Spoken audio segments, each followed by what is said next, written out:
Државата повторно ќе издава граѓански обврзници, иако со доаѓањето на власт го оценија проектот на претходниот министер за финансии Бесими како неуспешен.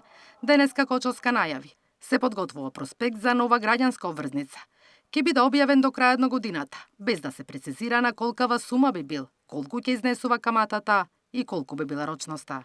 Изминатиот период во Министерството за финансии интензивно се работеше на анализа на финансискиот пазар и трендовите во регионот и Европа во насока на диверзификација на понудата на финансиски инструменти за инвестирање, како и нивно модернизирање и поедноставување.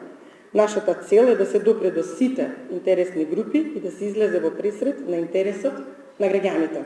Од тука, имајќи го предвид интересот на граѓаните за државни харти од вредност, во Министерството за финансии се подготвува нова емисија на граѓанска обврзница, која ќе биде наменета за граѓаните што сакат да инвестираат безбедно и директно. Државата досега издаде 2 емисии на граѓански обврзници во вкупен износ од 41,1 милион евра. Првата беше издадена во јули 2023, а втората во ноември истата година. Каматата која добива граѓаните изнесуваше 5% годишно, а рокот на доспевање 2 години. За првата по основна камати се исплати 1,2 милиони евра, додека втората за исплата доспева утре.